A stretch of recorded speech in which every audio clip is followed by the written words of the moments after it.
일생 동안 당신이 반드시 읽어야 할 100권의 책 일당백.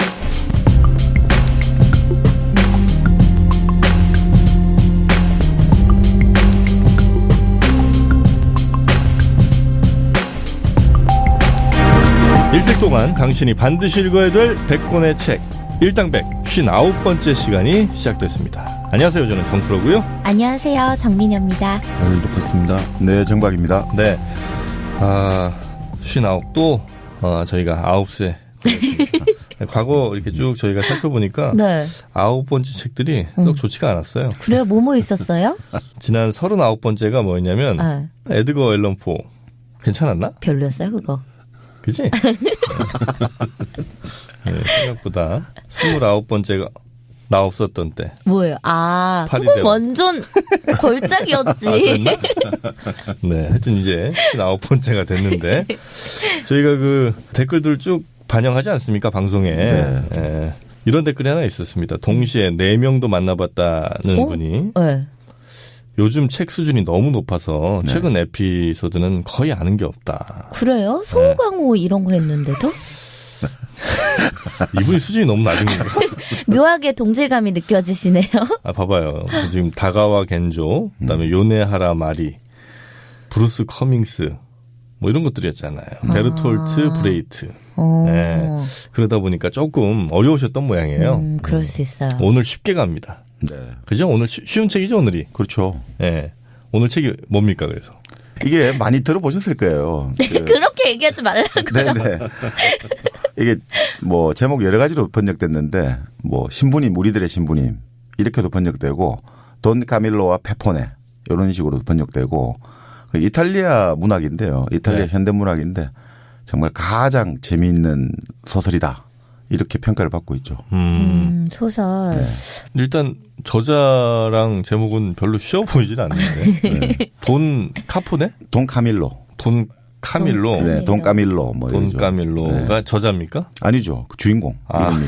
사람 이름. 이게 돈 카밀로는 신부님 그 어떤 마을에 바사라는 마을의 신부님이고 네. 빼보내는 이제 업장이죠. 업장.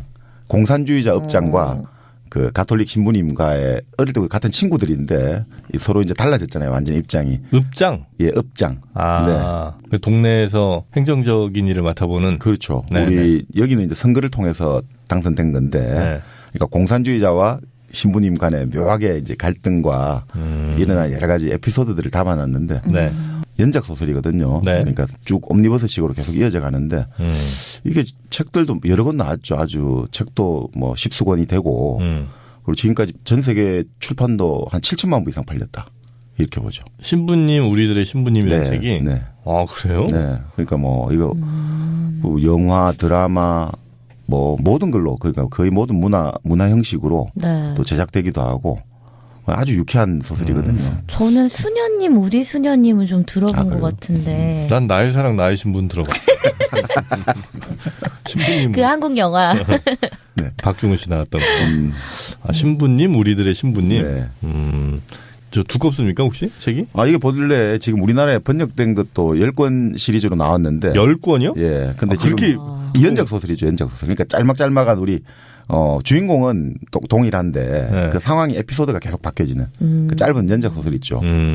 지금 우리 오늘 이제 다룰 거는 돈 카밀로와 페포네 해가지고 네. 그 소설 중에서 아주 재미있는 한 20편 정도. 20편? 네. 단편 20개? 네. 근데 단편인데 아주 짧아요. 이게. 그 책을 오늘 한번. 그러니까 이탈리아의 대표적인 단편 소설집 뭐 이렇게 보면 되겠습니다. 네. 그러니까 우리가 뭐 이탈리아 대표하면 옴베르토 에코의 장미의 이름도 있고 네. 또 단테의 신곡 뭐 이런 것들 많이 떠오르는데 그런 거 한번 가야죠. 네. 오늘은 좀 지난 최근에 몇 주가 좀 무거웠다 이런 판단이 들어가지고 좀 가볍게. 좀 가볍게 이탈리아가 어떤 나라고 네. 또 특히 이탈리아 사람들이 이 책을 읽다 보면 우리하고 너무 많이 닮았거든요. 너무 많이 닮았어요. 맞아. 그런 한국인이랑 비슷하다는 얘기 많이 하잖아요. 이탈리아인들이. 예, 이탈리아 엄마들이 아들에 대한 집착이라든지. 그래요? 또 이탈리아 사람들은 부동산 있잖아요. 땅에 대한 집착. 뭐 최근에 통계를 봐도 이탈리아 사람들이 우리가 지금 부동산에 자산이 많다고 네. 말들이 많지 않습니까? 근데 이탈리아는 몇 년 전만 해도 통계 보니 부동산 자산이 금융 자산의 18배예요. 아, 진짜요? 평균 가구에. 18대 1인 거죠. 그만큼 부동산에 아파트, 집에 집착하더라고요. 거기도 땅덩이가 좀 좁아서 그런가? 땅덩이가 뭐 좁지 않은데. 예, 30만 그래요? 제곱킬로미터 정도고 우리보다는 넓은 거죠. 우리는 지금 남한 땅이 10만 제곱킬로미터 조금 안 되거든요. 그러니까 우리 한반도가 한 23만 제곱킬로미터 정도 되니까 네네네. 한반도보다는 뭐 그래도 한 30% 정도 더 크죠. 뭐 우리랑 뭐 이게 공통점인지는 모르겠습니다만 거기도 남북이 굉장히 다르대요. 네. 네네. 남쪽 이탈리아랑 북쪽 이탈리아는 거의 다른 나라라고 생각하시면 되는데. 남쪽이 나폴리랑 그쪽인가요? 나폴리 있는데. 오, 맞습니다. 북쪽은 피자 먹는 데고. 피자 먹는데. 북쪽이 이제 신발 밀라노. 파는 데는 어디예요? 신발 파는 데네, 북쪽이. 밀라노. 네. 그렇죠. 북부가 이제 밀라노, 토리노. 그리고 북부에 이제 옆에 바닷가 도시들이 베네치아, 제노바, 예, 그런 쪽이죠. 그러니까 북부가 기본적으로 좀 잘 살고 남부가 상대적으로 좀 그 농업 지역. 그래서 사실 우리가 이탈리아 이민들이 많지 않습니까? 그 미국 그래요? 같은 경우 이탈리아 이민들이 많죠. 마돈나, 뭐 실베스타 스텔론 다 이탈리아 사람이죠. 프랭크 이탈리아에서 시네트라. 미국 간 사람들. 네. 네. 뭐 프랭크 시나트라도 그렇고 그리고 특히 우리가 이탈리아 남부하면 대표적인 시칠리아 섬 마피아 마피아를 생각하죠. 네, 그런 것들 남북 차이가 아주 심한데 뭐 사실 또 그런 이유가 다 있는 거죠. 왜 이제 그렇게 됐는지 또 따져보면 다 이유가 있는데 그것도 나중에 뭐 이야기를 한번 네. 할 수가 있겠죠. 네. 그 이탈리아 하면 데카메론 뭐 이것도 이탈리아 쪽 아닙니까? 그렇죠. 보카치오. 그렇죠. 최초의 근대 소설이라고 불리는 게 바로 보카치오의 데카메론이죠. 보카치오 모르죠? 우리 정민이 형. 저는 모르죠. 아니, 저 우리- 이탈리아 하면 명품밖에 기억이 안 나가지고. 우리 90년대 초에 네. 보카치오 91 뭐 이런 영화, 그러니까 비디오 영화가 있었어요. 네. 약간 야한 영화. 그래서 뭐 보카치오 91, 보카치오 92 뭐 이렇게 해갖고 네.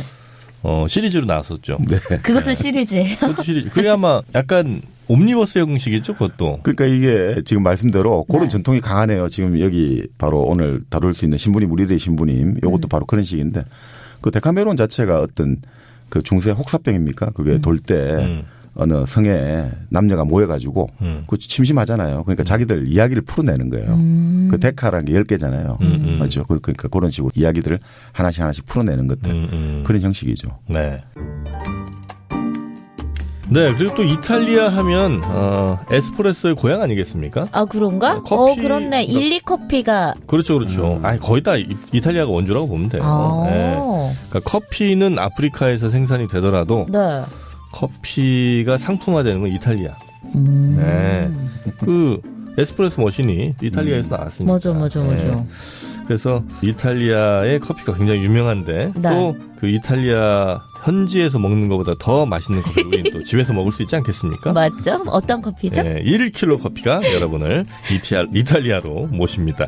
특히 이번에 1kg 커피에서 새로운 신제품이 나왔어요. 네. 이름도 너무 어렵네요. 파푸아 뉴기니아산 원두 신제품이 출시가 됐다는데 이 커피가 세계 최고의 커피라고 일컫는 자마이카 블루마운틴 종을 블루마운틴. 이식하여 1500m 이상의 고지대이자 석회질이 풍부한 유기질 토양을 가진 침부 지역에서 재배되기 시작했다는 이게 무슨 말이에요? 그러니까 이게 커피는 기본적으로 고산지대에서 잘 돼요. 그렇지 않습니까? 네. 커피가 유명한 데 보면 콜롬비아라든지 뭐 아프리카, 에티오피아라든지 네. 약간 좀 고원지대나 이렇게 하여튼 1000m 이상 이런 데서 잘 자란단 말이에요. 네. 근데 파푸아뉴기니 이쪽에서도 이제 드디어 이 아주 좋은 블루마운틴 종을 이식을 해서 거기서 이제 재배를 해서 그 원두를 이제 갖고 왔다는 거죠. 네. 이참에 또 파푸아뉴기니도 한번 다녀오셨겠네, 사장님. 아, 그렇네요. 지난번에 여기 다녀오셨구나. 그런가 봐요. 하여튼 이 커피 향미가 아주 부드러운 단맛, 이 사탕수수 같은 부드러운 단맛에 깊은 바디감이 굉장히 풍부하다고. 바디감이 풍부한 건 뭐예요? 이거는 어떻게 말로 설명해야 되나? 그 와인 마실 때 바디가 그렇죠. 근데 커피도 바디감이 있어요. 마실 때 네. 그윽하면서 네. 모르냐? 바디감? 야, 바디감 모르네. 커피를 왜 먹어? 이게 아니 이걸 왜 바디감이라고 표현하는지 잘 모르겠어요. 그 묵직한 뭔가를 뭐 양감이라고 해야 될까요? 질량감이 있지 않습니까? 바디 질량. 몸이니까. 질량감. 그러니까 이게 묵직하게 느껴지는 뭔가. 숭늉 먹을 때 느껴지는 그런. 숭늉 바디감 깊죠. 답답하다. 된장국 바디감 깊고. 청국장이 깊죠. 청국장이 깊죠. 네, 하여튼 그런 바디감을 청국장 같은 바디감을 이번 파푸아뉴기니 원두로 한번 느껴보시면 좋을 것 같습니다. 네. 이번 광고는 망했어. 네, 파푸아뉴기니산 신제품도 맛보시려면요. 1kg 커피 홈페이지로 들어가시면 되는데 저희 일당백 게시판에 들어가셔서 링크를 타고 가셔도 되고요. 네. 아니면 숫자 1, 그다음에 알파벳 kgcoff22.co.kr 여기로 들어가시면 직접 물품 여러 가지 중에 고르실 수가 있습니다. 1kg 커피 많이 사랑해주세요. 네, 고맙습니다.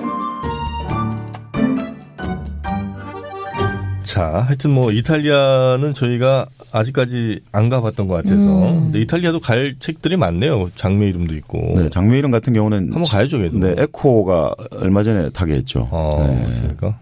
장미 이름도 한번 나중에 시간 되면 가도록 하겠습니다. 자, 일단 오늘은 신부님, 우리들의 신부님으로 제일 많이 번역이 돼 있고, 네. 혹은 돈 까밀로와 페포네. 네. 요 이름으로도, 그러니까 같은 내용이라는 거죠. 그렇죠. 이 책이. 네, 네. 네. 오늘 그 제목은 신부님, 우리들의 신부님으로 가죠. 예. 네, 네. 그게 더 친근감이 돈 있다. 까밀로와 페포네 하니까 조금, 네. 조금 어려운 느낌이 좀 있어요. 이름부터. 그러니까 돈이라는 거는 본래 귀족이라든지 성직자에게 붙이는 호칭이죠. 무슨 돈키호테처럼요? 돈 스파이크. 돈 스파이크? 그러네. 돈 스파이크도 그 돈 아니에요? 그 돈이 우리 돈환 알죠? 돈주왕 할 때. 돈환이 그 돈 똑같은 거예요. 네, 돈주왕은 스페인 발음이고 돈환이 스페인인가 하여튼 그런 식으로 돈주왕이 이탈리아 같습니다. 그런 식으로 돈이라는 경칭이죠. 우리 님이라는 그런. 그러니까 이 카밀로 신부님을 뜻하고요. 이 페포네 말고도 다 같이 이름들이니까 주인공 이름들이죠. 자, 하여튼 신부님, 우리들의 신부님 요 제목으로도 번역이 된. 네. 혹시 원제가 따로 있어요? 뭐 이 책의 원제는 돈 까밀로와 페포네 이게 아마도 원제. 신부님 우리들의 신부님이 원제죠. 아, 그게 원제예요? 네. 아, 자 그러면 그 책을 저자가 누구라고요? 저자가 조반니노 과레스키. 이거 진짜 어렵다. 조반니노 과레스키, 뭐 조반니노 과레스키 뭐 이렇게 발음을 하더라고요. 과레스키? 과레스키. 네. 조반니노 과레스키. 네. 뭐 러시아 사람 아니에요? 스키. 그러네. 조반니노 과레스키. 네. 네. 신부님, 우리들의 신부님이 이제 뭐 서교 출판사 등에서도 나오기도 네, 했고요. 네. 요거 나온 지는 좀 된 책이겠죠? 네, 이게 번역은 오래전에 됐죠. 오래전에 돼가지고 사실 70년대, 80년대 아주 인기를 많이 끌다가 또 90년대 잠시 주춤했다가 2000년대 새롭게 또 판본이 번역되고 그 많은 사랑을 받고 있죠. 이건 언제 쓰여진 책이에요, 그러면? 이 책이 본래 이제 이 조반니노 과레스키가 뭐 직업이 참 많은 사람이었거든요. 네. 근데 자기가 어떤 잡지를 하나 새로 만들고 또 새로 원고를 청탁받아가지고 이걸 마감하는 과정에서 이게 급하게 다른데 먼저 마감을 줘야 되니까 먼저 썼던 거를 다른 잡지에 보내고 그 잡지에 메꿔놓으려고 바로 급하게 뭘 만들었는데 거기서 바로 이 소설이 탄생하게 된 거죠. 급하게 쓴 거예요? 네. 1946년 이때부터 이 소설을 쓰여지기 시작한 거죠. 46년이요? 네. 그러니까 그러면 2차 전쟁 끝나고. 이후에. 그러니까 이 배경도 보면 이제 전쟁 이후 이탈리아 사람들의 어떤 삶이라고 해야 될까요? 사실 이탈리아 같은 경우가 예전에 한번 그 말씀을 드렸는데 패전국이라고 보통 알고 있는데 사실 패전국은 아니라고 했지 않습니까?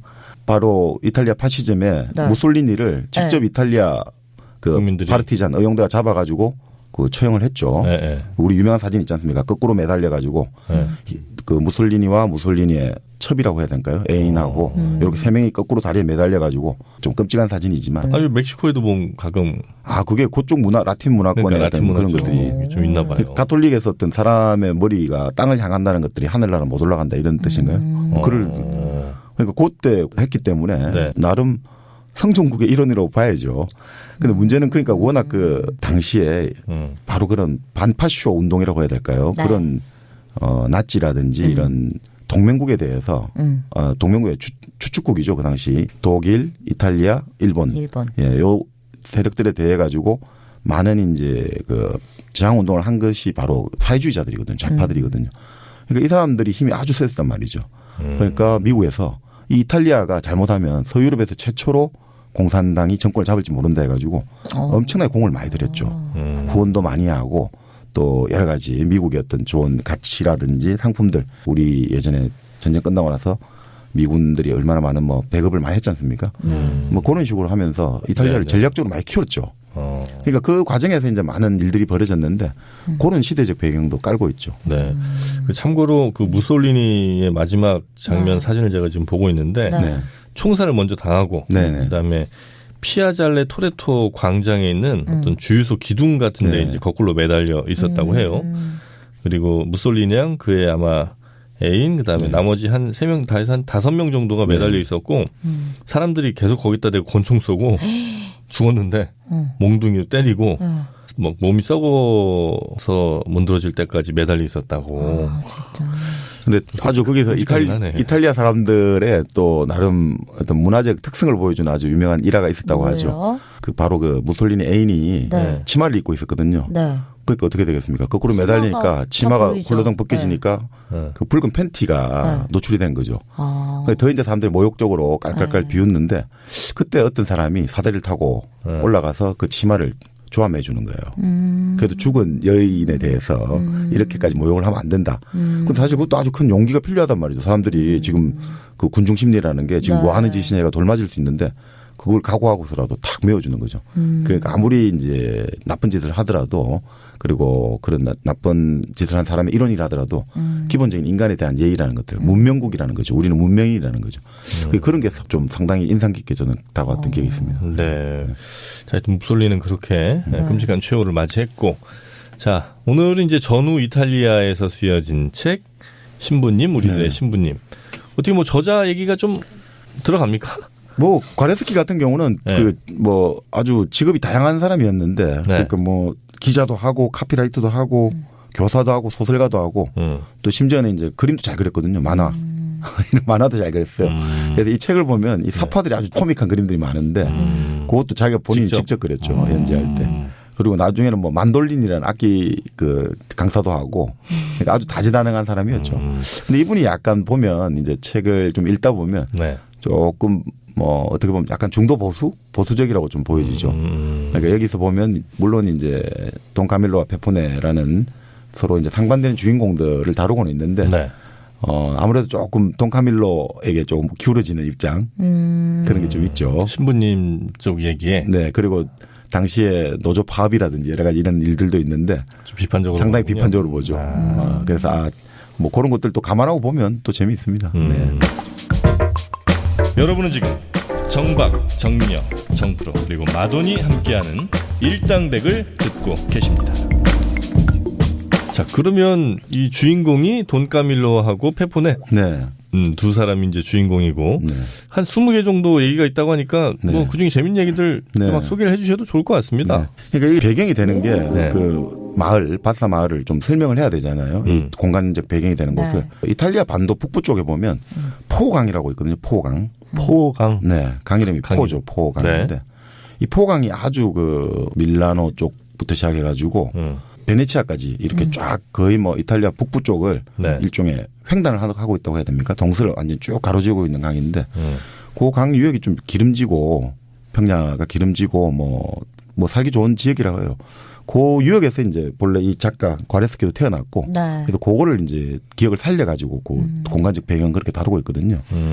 그러면서 이제 제일 처음 시작을 이렇게 해요. 자기 이제 이 소설의 배경이 되는 고향을 이야기하면서 하나님마저 겁을 집어먹은 이야기 이렇게 시작을 하거든요. 하나님마저 겁을 집어먹은 이야기. 집어먹어? 그러니까 하나님이 겁냈다는 이야기예요?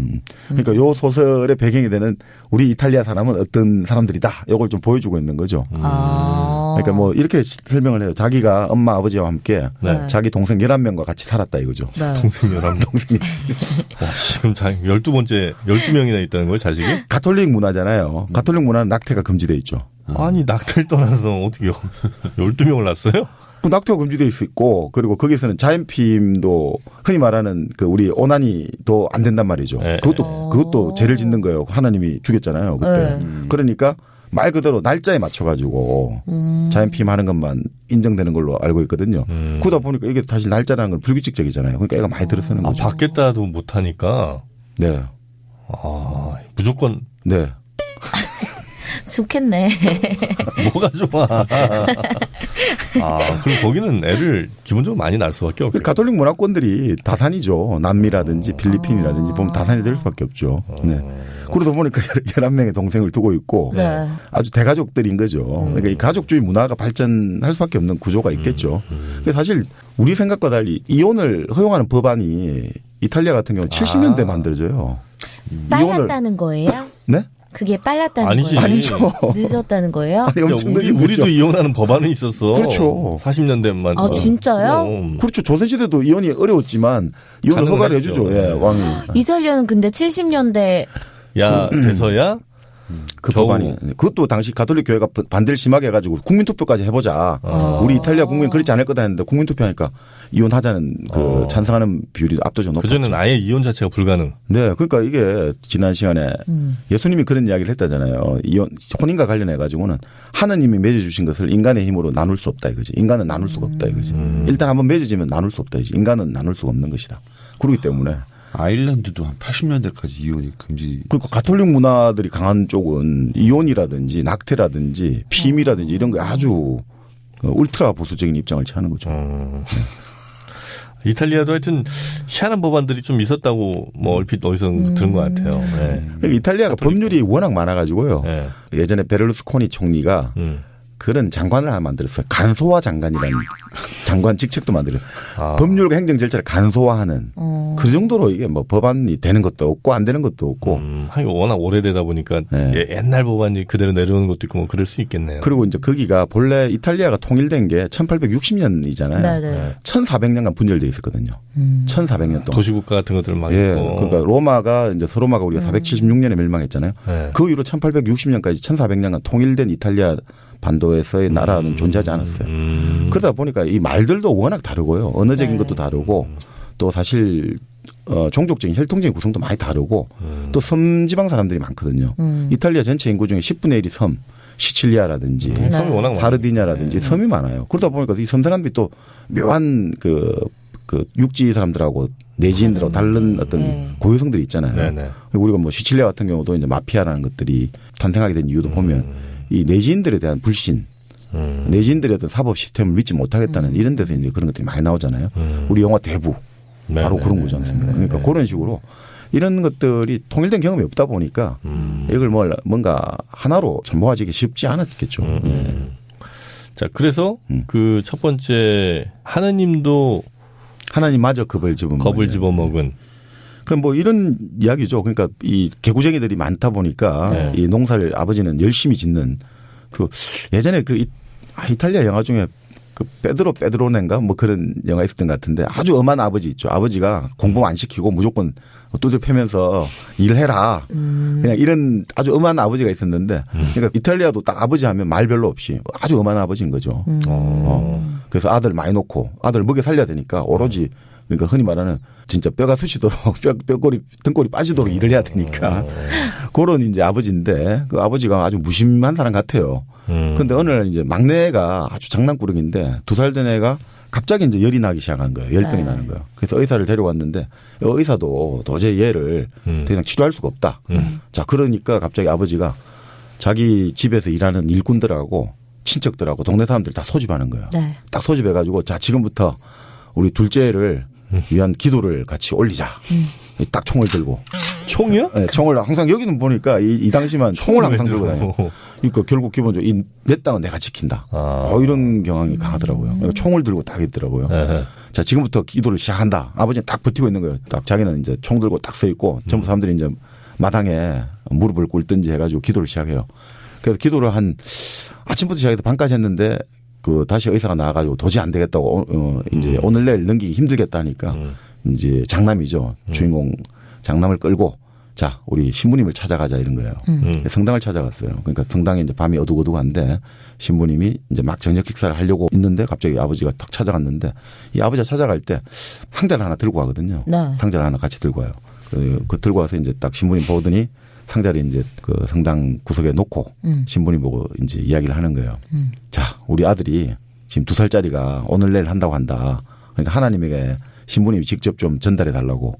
만약 우리 애를 내일까지 고쳐놓지 않으면 저 상자 안에 있는 게 다이너마이트 5kg다. 내 이 성당을 성당을 다 폭파시켜버리겠다. 우리 애를 살려놓지 않으면 이 성당 다 날려버리겠다. 그러니까 신부님이 하나님 아버지하고 직접 통하는 분 아니냐. 그러니까 직접 지금 기도를 해달라. 그리고 이제 신부님이 이제 땀을 뻘뻘 흘리면서 잘못하면 성당이 다 날아갈 지경이니까 땀을 뻘뻘 흘리면서 이제 기도를 하는데 이제 애 보고 아버지가 야 갔다 와봐 이러니까 애가 이제 달려간 거죠. 몇 시간 지나가지고 그 달려와서 집에 있는 거예요. 애는 아픈 애는 집에 있고 장남을 데리고 갔으니까 장남 보고 집에 가서 이제 애가 상태가 어떤지 살펴보고 와 이런 갔는데 얘가 이제 집에 가서 그 애의 상태를 보자마자 그냥 정말 나는 듯이 달려오는 거예요. 나왔어요? 네, 그러니까 가가지고 또 나왔어. 왜냐하면 이거 안 놓으면 큰일 난다 이거지. 성당에 날아갈지 모르니까 얘가 그냥 막 진짜 젖먹던님까지 다 내가지고 달려와가지고 아빠 이제 애가 열도 내리고 나왔어 이러니까 딱 그 말을 하자마자 이제 신부님이 기도를 하다가 갑자기 털썩 완전히 살았다. 살았다 싶어 땀을 삐질삐질 흘리면서 주지 않는 거죠.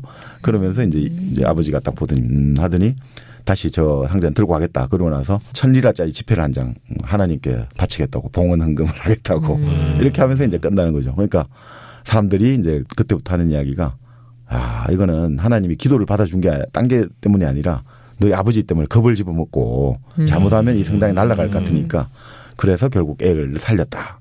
이게 이제 전설처럼 자기 집에서는 이제 그 집과 그 동네에서는 이제 내려온 이야기다 이거죠. 그게 겁을 집어먹은 하나님이에요. 그러니까 얘기는 기본적으로. 그럼 뭐 하나님한테 기도할 일 있을 때마다 그렇게 가서 협박하면 되는 거예요? 그러니까 여기는 그러니까 그런 것 같아요. 여기서 나오는 거는 그 하나님이라는 존재, 신이라는 존재가 아주 일상적으로 다가와 있는 거죠. 그러니까 아프고 뭐 이러고 어떤 때나 기도의 대상이 되고 청원의 대상이 된다. 뭐 이렇게 볼 수가 있죠. 그러니까 그만큼 이제 그 문화가 깊숙이 들어와 있다. 이래 볼 수 있죠. 약한 것 같은데? 아니, 이제 그렇게 이제 여기를 문화를 알려주는 거죠. 이 동네는 이런 분위기다라는 걸 알려주는 거예요. 신앙에 의지하는 정도를 좀 보여주고. 그러니까 여기가 좀 재미있는 게요. 사실 1986년에 그 당시 가톨릭 언론에서 이탈리아 가톨릭 언론에서 조사를 한번 해본 거예요. 이런 식으로 청원 기도를 하는 거죠. 내가 어떤 소원이 있을 때 기도를 하잖아요. 그럼 기도 대상이 누구냐라고 조사를 해보니까 예수님에게 청원 기도를 한다. 예수님 소원을 들어주십시오. 그렇죠? 네. 그건 2%밖에 안 돼요. 그러면요? 누구한테요? 그다음에 성모 마리아는 몇 프로일 것 같아요? 한 15%? 9%밖에 안 돼요. 교황인가 그럼? 근데 제일 재밌는 게 당시에 초능력을 갖고 있다는 신부님 한 분 계셨거든요. 초능력을 발휘하는 신부님. 네.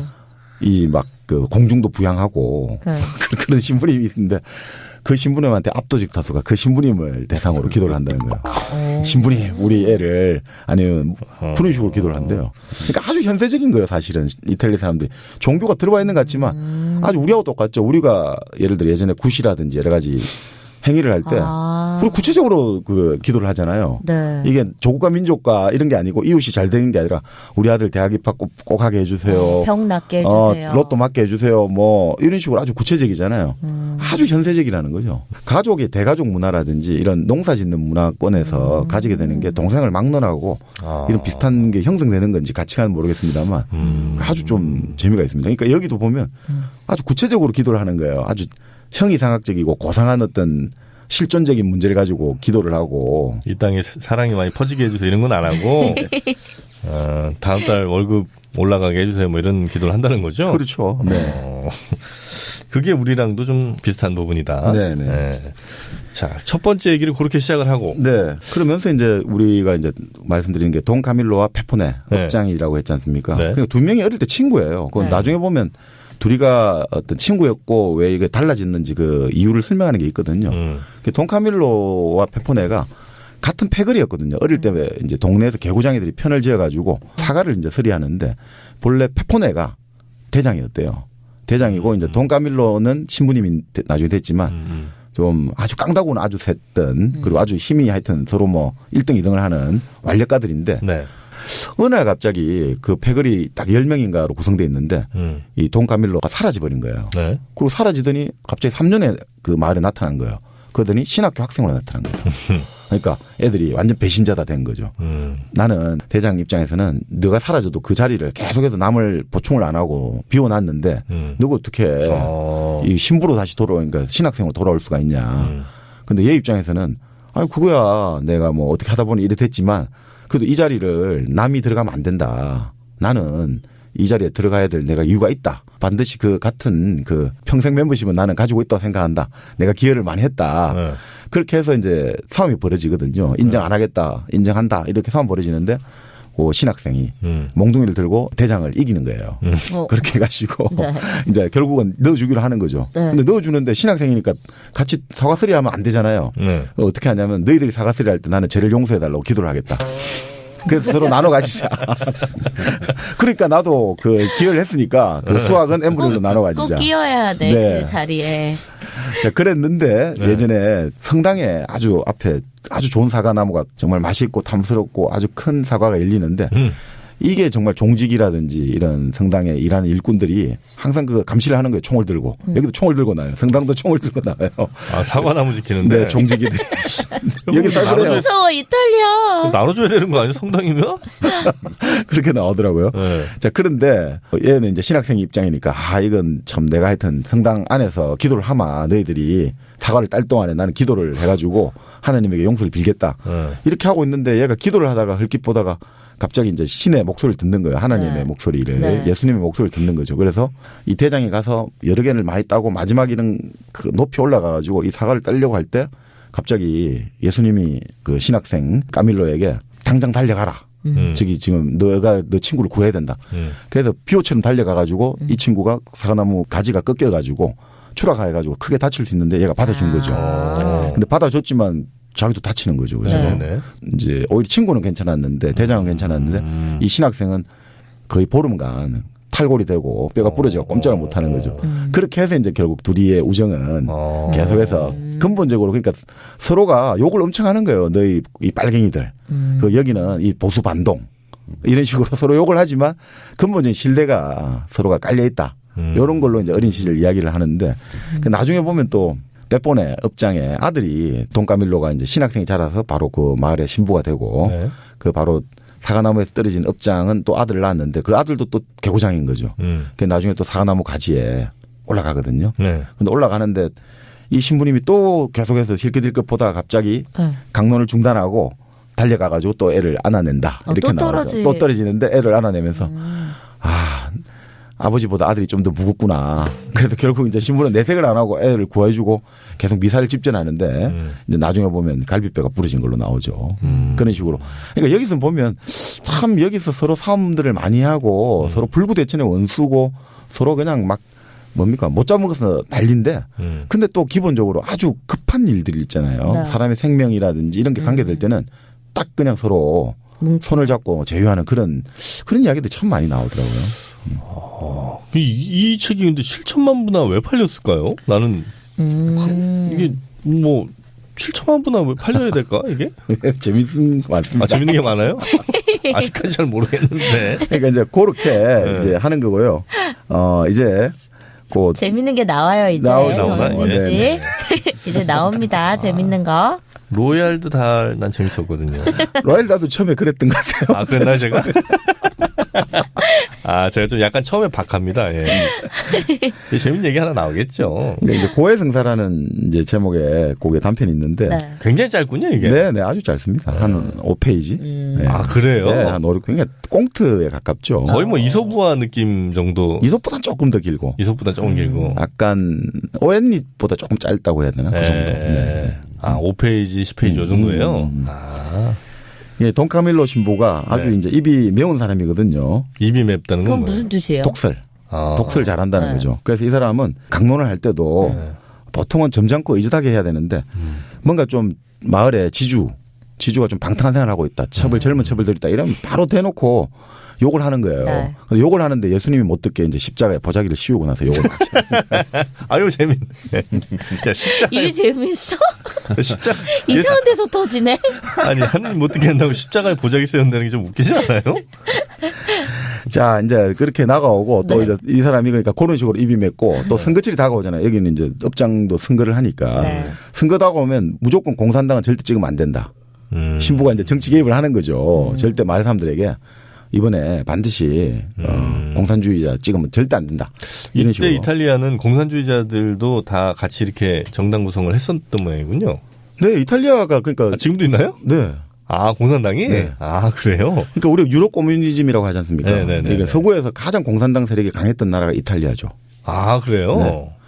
신기하네. 저 예전에 했었던 일포스티너에 또 보면 공산당. 그러니까 사실 파시즘이라는 게 우리가 전체주의라고 하는데 그 파시즘이 이 전체주의가 원래 뭡니까? one for all, all for one이잖아요. 네. 하나는 전체를 위하여, 전체는 하나를 위하여 이런 그 전체주의가 실제로는 공산주의하고 사실 아주 사상적 방향이 맞죠. 네. 근데 전체주의는. 그러니까 저는 이해가 안 가는 게 무솔리니가 전체주의였잖아요. 네. 그래서 그럼 죽었잖아요. 네. 그러면은 새로운 어떤 형태의 그게 나와야 되는데 비슷한 공산주의가 또 힘을 쓰고 있다는 게. 네, 그게 좀 이해가 안 가요. 그게 그러니까 네. 그 무솔리니를 무솔리니를 타도한 네. 그 저항했던 가장 세력의 대부분이 공산주의자예요? 공산주의자들이에요. 그러니까 우리가 지난 시간에 항일 독립운동을 한번 이야기 간단히 해봤는데 네.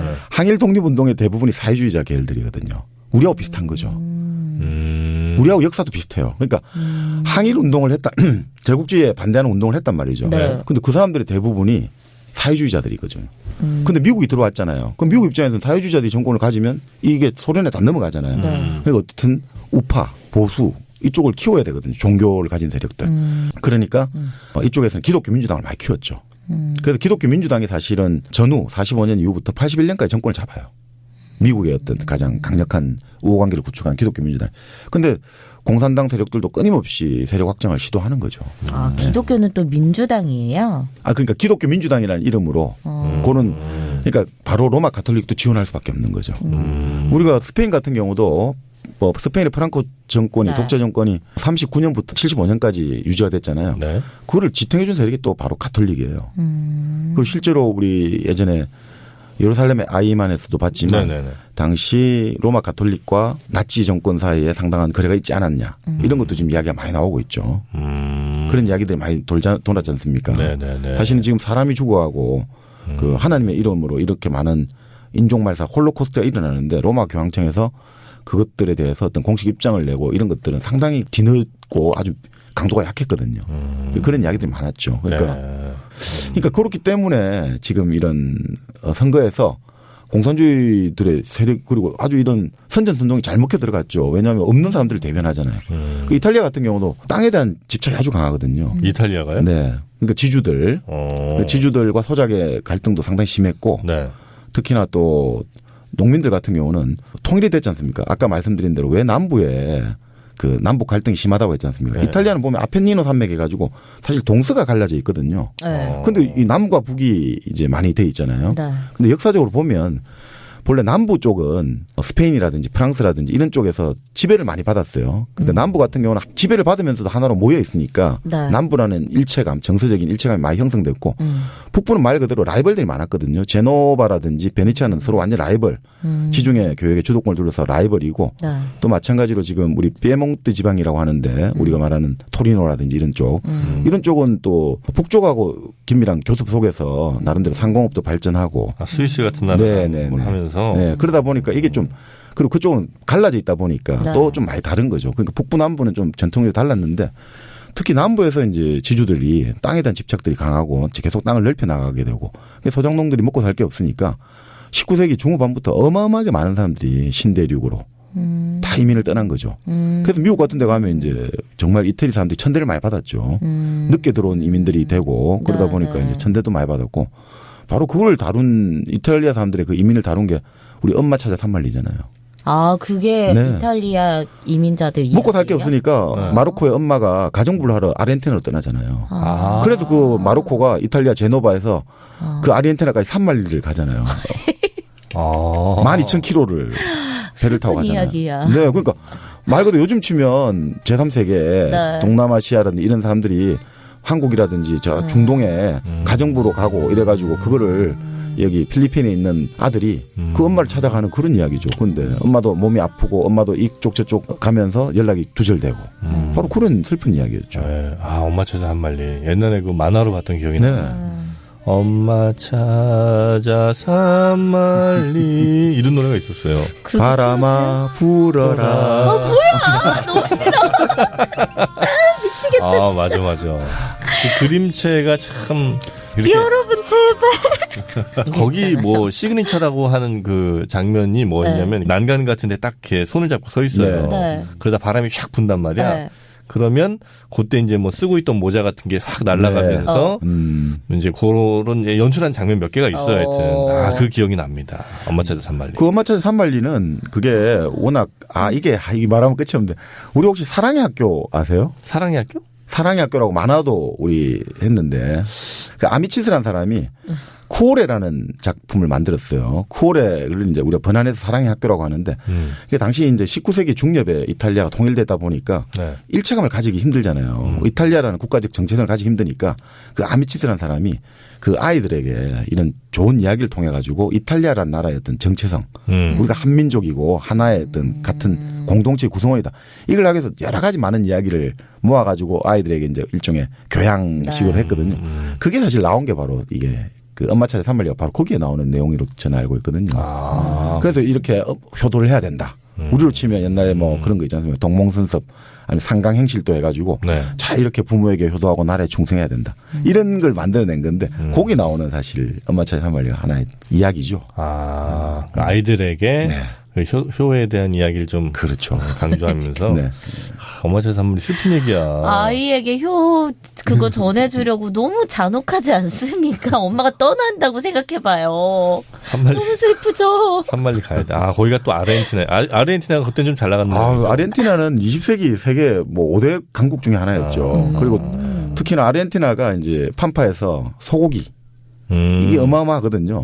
아르헨티나 같은 경우는 지금도 학회 같은 데 갔던 이제 선배분들 이야기 들어보면 베이비 스테이크를 시키면 큰일 난다는 거예요. 왜요? 자기는 베이비 스테이크 하면 우리는 보통 애기들 먹는 건 작은 걸로 생각하잖아요.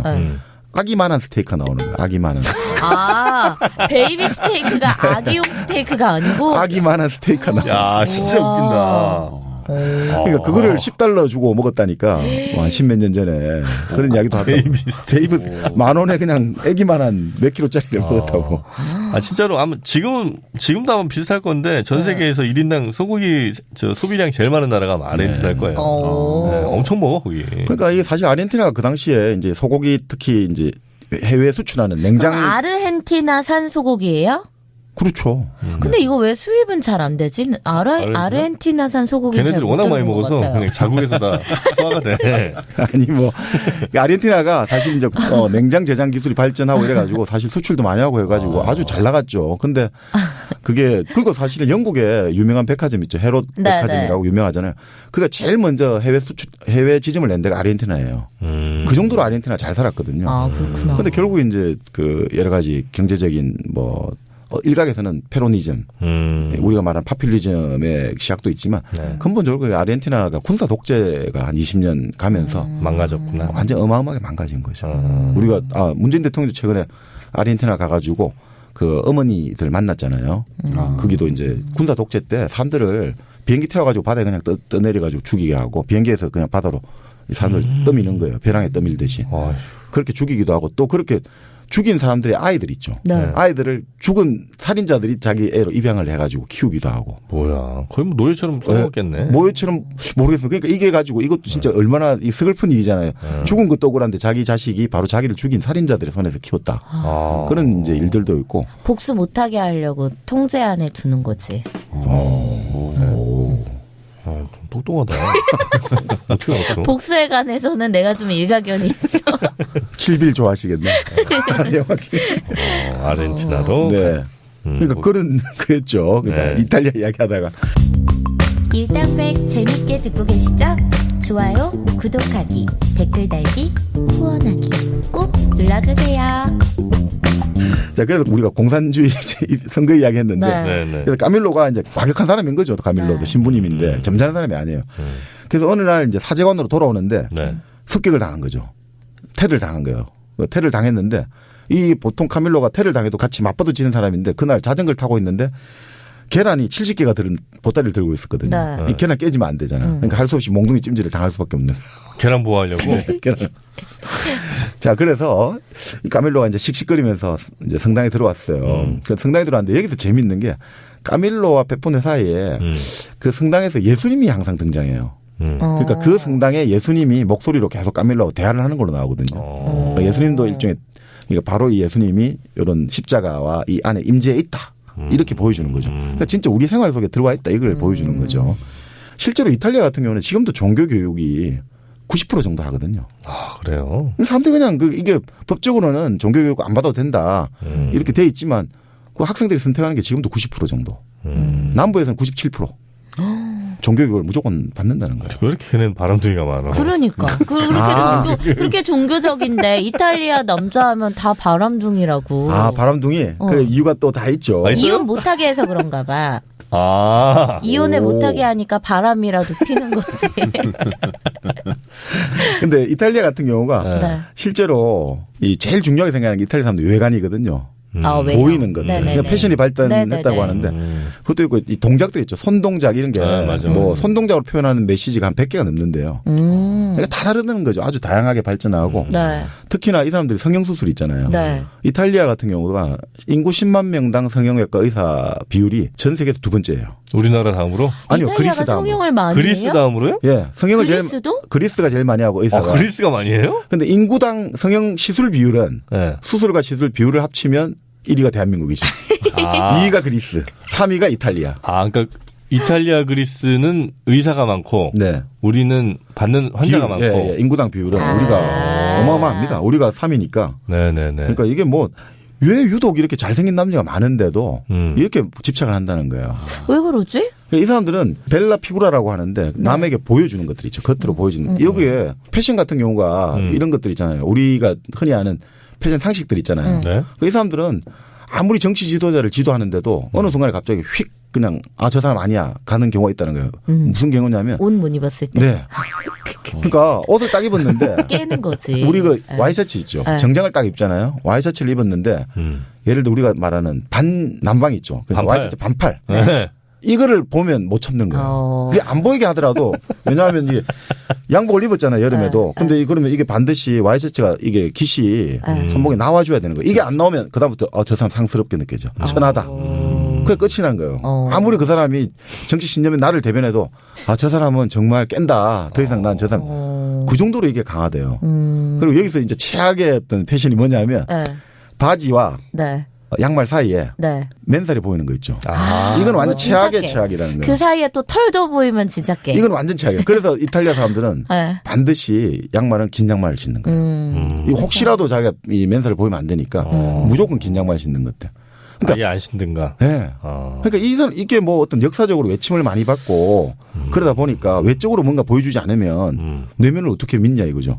그러니까 그런 이야기도 있고 또 재밌는 게 왜 그런 거지? 가장 또 눈에 보이지 않는 신을 믿는다다가 또 눈에 보이는 것에 집착한다는 거 이게 참 역설적인데 그렇게 이쪽은 그게 강합니다.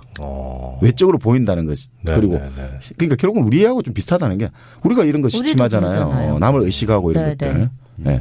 근데 우리는 좀 옷 잘 신경 안 쓰고 다니는 정영진 씨만. 나만 그래?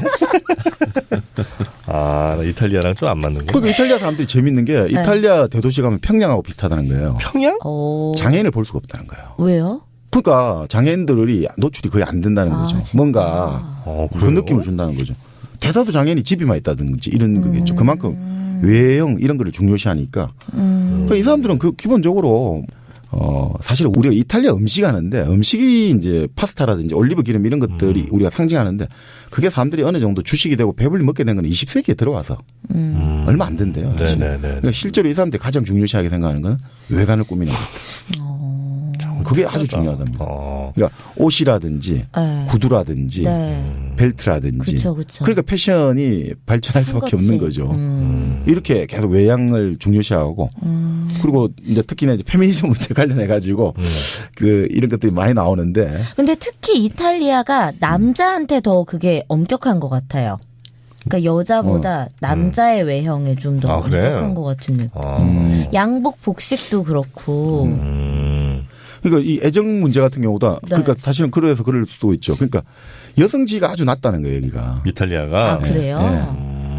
그리고 예전에 이제 사회주의 운동을 했지 않습니까? 여성들이 같이 운동을 했는데 이 여자들이 깨달았다는 거예요. 이 남자들도 똑같다. 우리가 말하는 보수 꼴통들과 똑같다. 여자를 아주 자기들 욕망의 대상으로만 본다. 그러니까 이탈리아에서 여성들이 어떤 지금도 TV 같은 데를 보면 전형적인 그 있잖아요. 빨갛게 입술 칠하고 아주 요란한 화장하고 아주 그 뭐라고 해야 됩니까? 좀 어떤 여성의 색심이 맞아요. 육감미를 계속 드러내는 게 지금도 잘 안 고쳐진다는 거예요. 거기 기상캐스터나 뭐 이렇게 뉴스 앵커들 보면 네. 거의 헐벗고 나옵니다. 네, 이탈리아 같은 데 보면 거의 뭐 다 드러나. 그러니까 말로는 엄마를 엄청 찬양하고 네. 성모 마리아를 숭배하는데 네. 현실에서는 이게 여성에 대해서는 성상품화하는 경우가 많군요. 그러니까 이 사람들은 뭐 좋은 말이 있더라고요. 애정은 통제할 수 없다. 그러니까 애정은 통제할 수 없기 때문에 그냥 이거는 자연스럽게 해야 되고 특히나 남자들 같은 경우는 성을 처음 경험하는 나이들이 17.5세 옛날부터 지금까지 그 정도고. 늦네요 생각보다. 아 아닌가? 아 성을 경험하는 거. 근데 여자들 같은 경우가 경험 연령이 22세 좀 늦었대요. 그러니까 여자는 보통 결혼할 때 결혼하기 전에 이제 약혼을 하고 이제 그 여성들은 이제 첫 경험이 그렇게 많이 하고 남자들은 기본적으로 항상 어떻게 하냐면 보통 10대 후반의 소녀는 보통 연상이고 처녀가 아닌 여성이나 매춘부가 경험한 일이 일종의 통과 의례였다. 그러니까 이게 한국하고도 비슷해요. 이게 한국 그 예전의 현실들하고도 좀 비슷해요. 그러니까 이게 왜 그런지 뭐 지금 말씀대로 바티칸의 어떤 그 이혼을 못하게 하고 네, 이런 네. 것과 관련이 있는 건지 아니면 또 가톨릭 교회가 재밌는 게 이런 것도 있어요. 가톨릭 교회는 혼전 섹스는 아주 강력히 비난하거든요. 근데 혼외 성관계는 아주 관대하다는 거예요. 뭐야? 혼외 정사는 관대. 아니 실제 가톨릭은 예. 아니 그럼 이혼을 금지하기 결혼하기 때문에. 전에는 절대 하면 안 돼요. 결혼하고 나서는 남편 아닌 다른 사람이랑 막 해도 된다는 거예요? 그게 좀 관대하다는 거예요. 그러니까 지금 우리 게이득이네 그럼. 아, 그 표현이 낫니? 그게 나을 것 같은데.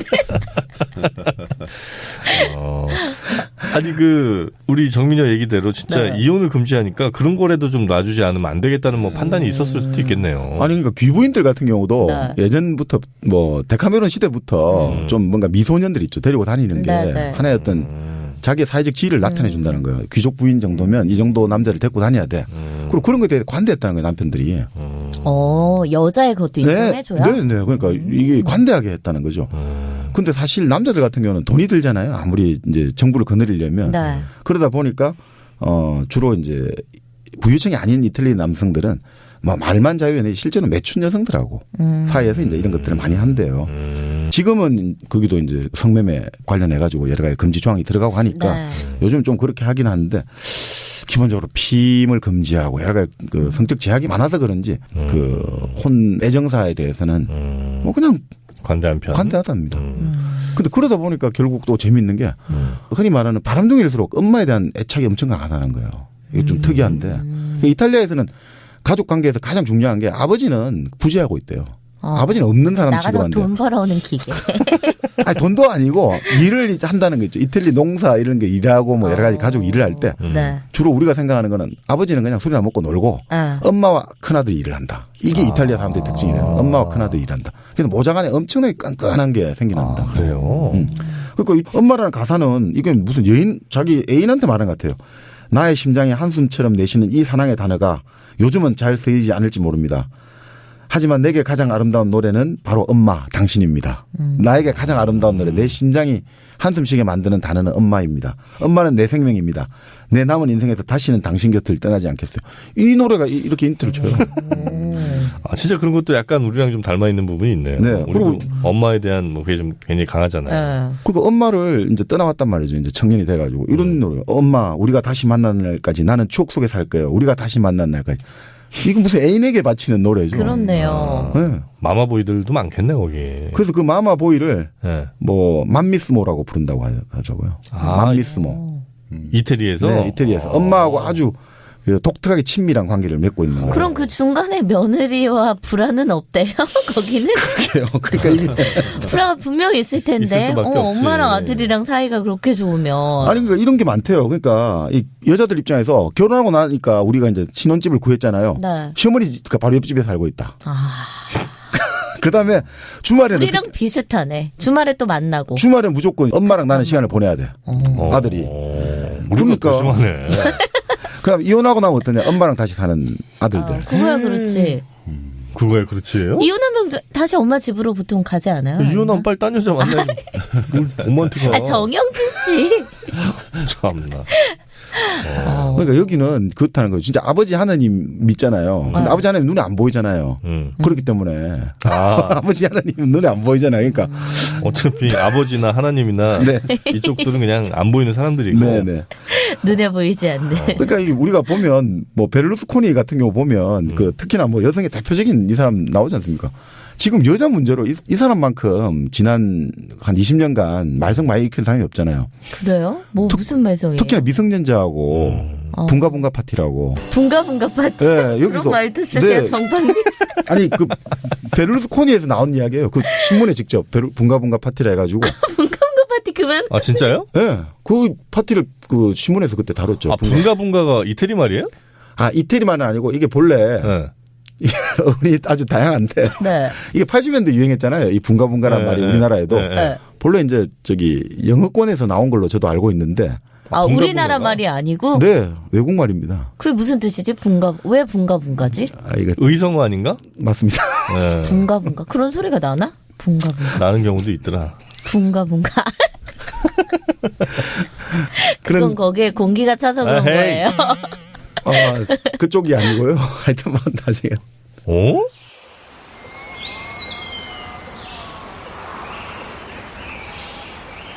베를루스코니가 그 분가분가 파티를 네. 한 걸로 유명한데 그때 상대자가 누구냐면 미성년자란 말이에요. 법적으로. 맞아요. 그 모로코 출신인가요? 북아프리카 출신의 루비라고 불렸죠. 17살인가 하여튼 이 뭐냐면 법적으로는 성관계는 할 수 있는 나이래요. 그런데 대가를 받고 성관계를 하면 안 되는 나이래요. 네, 뭐 네. 복잡하더라고요. 네, 네. 자, 근데 이 루비가 그렇게 했는데 문제는 이 루비가 도둑질을 하다가 경찰에 잡혔거든요. 네. 근데 베를루스코니가 이제 전화를 해서 빼준 거예요. 아. 권력을 행사한 거죠. 네, 네, 네. 권력 남용.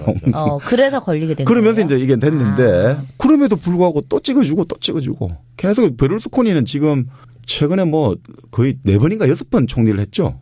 네, 그러니까 거의 뭐 몇 년 빼고 계속 총리를 하고 있는 거죠. 그런 거에 대해서 어느 정도 사회적으로 그렇게 지탄을 안 받는 거예요? 그러니까 여성들이 그래서 들고 나선 거거든요. 네. 여성들이 거리로 나서가지고 도저히 못 참겠다 했는데 네. 그 이제 뭐 다는 아니겠습니다만 이탈리아 남성 입장에서는 아우 이 나름의 부럽구나. 이런 거.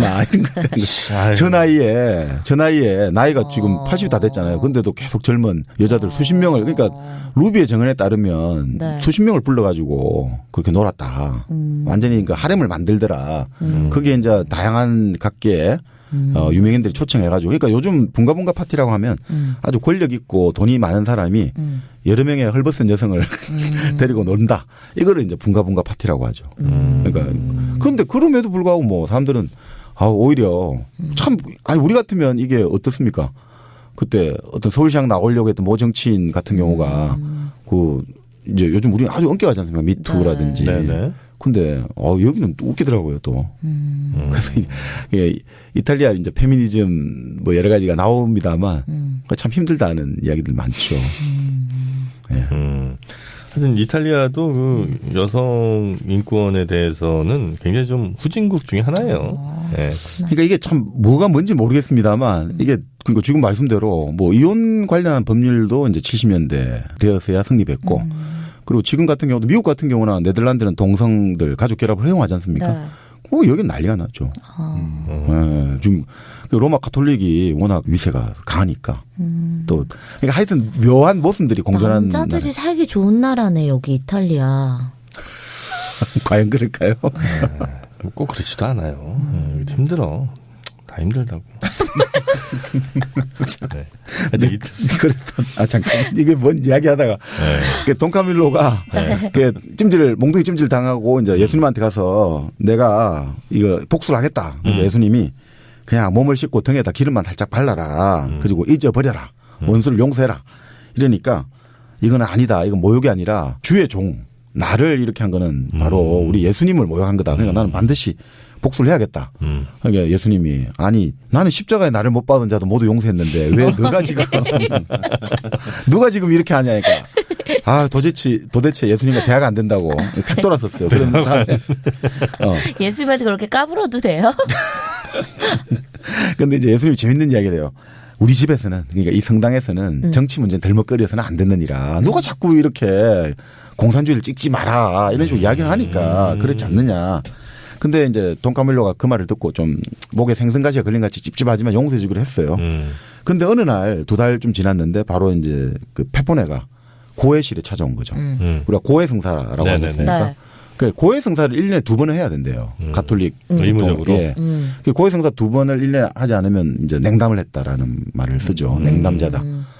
세례를 받았는데 더 이상 이제 신앙을 불성실한 사람들. 그러니까 이제 웃기는 게 페포네는 공산주의자잖아요. 네. 근데 고해성사시 찾아온 거죠. 이것도 웃기는 거죠. 그러니까 카밀로가 근데 기분은 좋잖아요. 아, 이 공산당 두목이 나를 찾아왔으니까. 그래서 이제 그런 이야기 하는 거죠. 너가 하나님 은총이 너와 함께 하기를 하면서 너가 고해성사 본 지 얼마 됐냐 하니까 뭐 어린 시절 이후로 처음이다 하니까 거의 30년 만에 너가 찾아왔구나. 30년 동안 지은 죄를 너가 생각해봐라. 그러면서 다 한 번에 생각이 좀 힘들겠지만 다 차근차근 하면 내가 다 들어주마 됐거든요. 근데 딱 하나를 이야기하는 거죠. 근데 내가 사실 2달 전에 어떤 신부를 몽둥이로 때렸어. 이렇게. 아, 그럼 페포네는 돈 카밀로인지 모르는 거예요? 그렇죠. 아니, 돈 카밀로가 누구 때렸으니까 대충 공산주의자가 때렸겠기는 했는데 그게 또 공산주의 여러 명 있으니까 페포네가 직접 때린 줄 몰랐다 이게죠. 그러니까 이를 갈면서 좋아, 그래. 그러니까, 용서하마. 내가 회개하고 있어 이러면서 이야기하는 거야. 근데 나는 하나님의 사도로서 신부를 때린 게 아니라 정치 선동가인 신부를 때린 거예요. 그러니까 이건 나는 그렇게 큰 죄를 짓다고 생각하지는 않소 이렇게 하거든. 네. 그렇지만 그 극악무도한 공산당에 가입한 것 말고 다른 중재가 없단 말인가 이렇게 하는 거예요. 공산당에 가입한 것 자체가 극악무도하다 이거죠. 하나님을 부정하니까. 네네. 그러니까 이제 쭉 이야기를 하면서 이제 돈 카밀로가 용서를 해주고 나서 이제 벌을 줘야 되잖아요. 뭐냐 하면 주기도문과 성모송을 20번씩 암송하라. 네. 이렇게 하고 나면 이제 죄를 사한다 이렇게 되는 거죠. 자, 그런데 이 페포네가 이제 그걸 하려고 재단 앞에 이제 무릎을 꿇잖아요. 이 카밀로도 이제 같이 십자가상 앞에 가서 무릎을 꿇으면서 그 생각하는 거죠. 속으로 예수님 아무래도 저놈을 한 대 때려줘야지 내가 속이 시원할 것 같습니다. 그러니까 예수는 꿈에도 그런 말을 생각을 하지 마라. 나는 용서했고 다 용서했다. 그러니까 지금 너가 이렇게 하면 안 된다. 이러니까 이런 거죠. 예수님 공산당 놈들 절대 믿으면 안 됩니다. 그놈들은 음흉하기 짝이 없습니다. 특히 저놈 얼굴 낯짝을 보십시오. 저 불안당 같은 저놈의 낯짝을 보십시오. 저놈이 얼마나 거짓말하는 놈입니까. 그러니까 예수님이 보통 사람의 얼굴하고 전혀 다를 게 없단다. 네 마음이 지금 원한으로 가득 차 있구나. 이렇게 이야기를 하니까 딱 한 번만 자비를 베풀어서 제가 저놈의 등짝을 한번 후리치면 소원이 없겠습니다 하니까 네 손은 축복을 내리라고 있는 손이다. 절대 사람을 때리면 안 된다. 그래서 카밀로가 머리를 딱 돌리는 거예요. 네. 그러면 손은 축복을 내리니까 제 발로 쓰면 그러면 발로는 내가 뭐 발은 축복을 하는 게 아니니까 발로는 내가 허용하마. 뭐야? 딱 한 번만 차라. 그래서 이제 한번 이제 등 뒤를 등짝을 한번 발로 후리친 거죠. 네. 그러니까 페포네가 발라당 넘어지면서 네. 아우 10분째 너한테 이 맞을 걸 기다리고 있었다. 이렇게 해야지 너와 나가 이제 서로 쌤쌤 된 거 아니냐. 그러면서 페포네와 카밀로가 비가 그치고 나서 맑게 갠 하늘처럼 둘 다 마음이 시원해졌다. 예수님도 속으로 흡족해 하실 거다. 이런 식으로 이 사람들은 원수고 서로 정치적인 이념이 다르고 하는데 그냥 진짜 뭡니까 서로 이 근본적으로는 서로 소통을 하고 있다. 이런 느낌 확 당겨주는 거죠. 끈끈한 뭐가 좀 있긴 하네요. 네. 그러니까 뭐 사실 여기도 그러니까 우리 같은 경우가 좀 그런 생각이 들어요. 한국 전쟁이라든지 전쟁 이전에 이념을 가지고 정말 서로 죽고 죽이고 한 동네에서 동족 상잔이 벌어진 건데 이쪽 사람들은 뭐 가톨릭의 어떤 전통이라는 게 아무리 무신론과 코뮤니즘이 들어가다 하더라도 그 전통되는 것들이 강하기 때문에 네네. 이것들이 서로가 인간에 대한 어떤 예의라든지 이런 걸 지키고 있는지. 근데 그러고 보면 우리는 좀 안타까운 생각이 드는 거죠. 우리가 유교 전통이 강하다. 500년간 조선을 이어온 서로가 한 동네에서 서로 향약을 만들고 서로가 상부상조하자 했는데 그 500년 전통이 지금 사라지고 뭐 몇 년도 안 돼가 다 사라지잖아요. 네. 우리는 과연 그런 전통의 어떤 뿌리가 뭘까 이런 생각이 드는 거죠. 이쪽 동네하고 좀 비교를 해보면 또 약간 아쉽다 이런 생각도 좀 들고요. 네. 그 전통에 다들 싫었을 거야. 네, 우리랑 많이 떨어져 있지만 네. 꽤 많이 닮아 있는 네. 이탈리아 이야기. 이 돈 카밀로와 페포네, 뭐 신부님, 우리들의 신부님 요 책을 통해서 비슷한 점들을 많이 좀 우리가 볼 수가 있겠군요. 네. 네, 저희가 지금 그 많은 연작 소설들 가운데 한 2개 정도 소개를 좀 해드린 것 같고 1부에서 두 번째 얘기는 꽤 재밌었던 것 같아요, 저는. 세 번째 얘기 아니었어요? 여기 세 번째 얘기였나? 두 번째였어요? 두 번째였던 것 같은데. 네, 하여튼 등짝 후려친 얘기. 그 얘기보다 더 재밌는 얘기들이 2부에 또 기다리고 있습니다. 네, 맞습니다. 네, 저희는 2부로 돌아오겠습니다.